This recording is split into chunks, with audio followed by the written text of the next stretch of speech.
Hi everyone and welcome to a new daily watchlist video. It's today Friday and I'm gonna start this daily watchlist again. Since this is the last day of the week, I just want to go over it. We have a new start of the month. It's the 3rd of May and I just want to go over like a few pairs that looks interesting to me right now.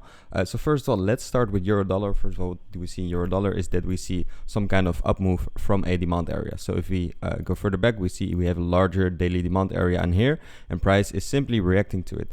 Currently, we are sitting at these highs and we got liquidity high in here. So what would make sense for me if we take out this liquidity high, maybe eventually move a little bit further up. But for now, I'm looking for this liquidity high to be taken out, maybe eventually take a short from there. Now, if we go to the DXY, the dollar index, then we can see a little bit more clear what I'm talking about. So in the dollar index, we can see we have some major demand, major supply areas in here. Currently, price has broken this low and we have a supply area being created in here. What's also interesting is that price is currently inside of this, on top of this trend line, and we can be moving down. So we are currently still inside of this demand zone, but price could be moving down eventually, maybe even tap into this demand area lower in there. But for now, price looks bearish to me long term. If we go to the daily or like the weekly, it could be slightly more interesting.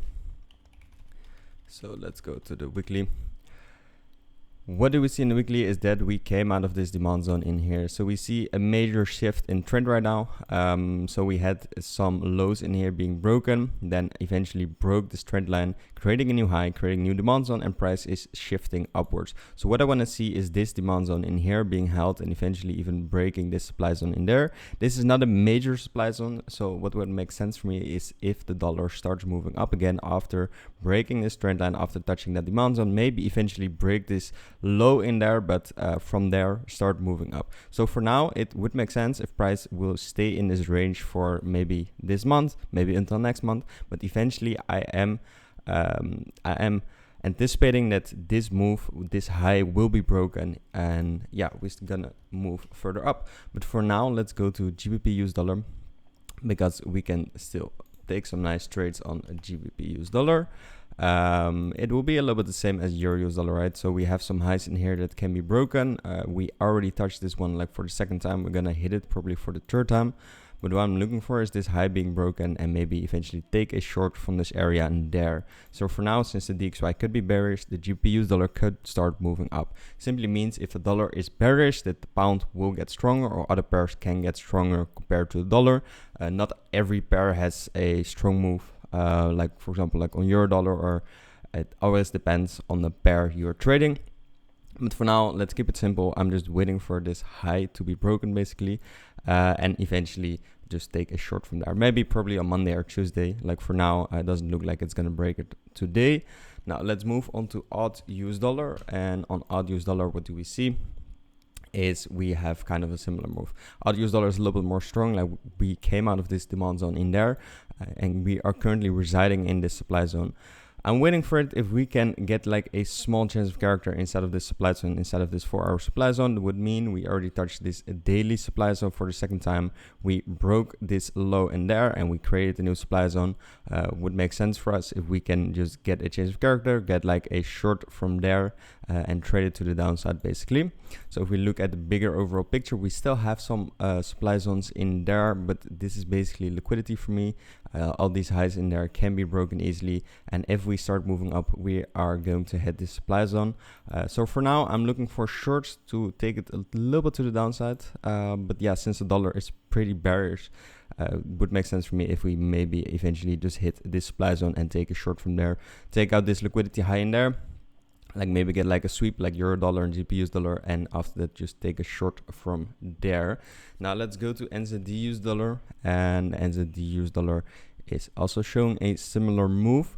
What do we see on NZDUSD is that we have a demand zone in here that has been hit. So we took out this high in there, we created a new demand zone, we hit it there. We are currently residing in these two supply zones. For now, I'm not really looking for a short. Like it could be that we see some kind of change of character and you could take a small short. But what I don't like about this pair is that we are currently right up to this this trend line in there. So what would make sense for me is if we break this trend line, maybe eventually break this high, we could go to this supply zone, but what would make more sense for me is if we hit this area in here. So if we take a short from that middle area of the middle move in there, I don't think the price can be strong enough to hit this supply zone in there, but if it hits a little bit below there, breaks the trend line, breaks these highs, takes the liquidity, then we could be looking for some shorts. Now let's move on to gold. And on gold, we are currently inside of a huge bullish structure. Like you guys probably saw, we created a new all-time high, and currently we are starting to move down a little bit. What would make sense for me is if gold starts ranging for me, like since we had this bullish, this crazy up move happening in the last month, basically. It would make sense for me if price just starts to range a little bit in May, maybe eventually against the end of the month starts breaking upwards. Like for now, we came out of this supply zone, so we broke these lows, price turned bearish, it hit the supply zone, we created a new bearish trend on the 4-hour, and price is currently hitting against this 4-hour trend line. So it would make sense if price breaks this trend line, eventually just takes the liquidity from this high, maybe starts moving up. But like I said, I'm expecting it to range a little bit, to stay in the range. So I'm not expecting like these crazy moves like before, but maybe eventually later this year we could see that. For now, I'm also looking at this demand zone lower in here. So if we might break lower this month or next month, I'm looking at this demand zone. This is a major demand zone. And yeah, if price comes here, I will start looking for some longs. And yeah, that's basically it for this week. That's the pairs I'm watching. I'm watching for a small dollar down move and all the other pairs to trade it after the correction. And I hope you guys enjoyed, and I will see you in the next video.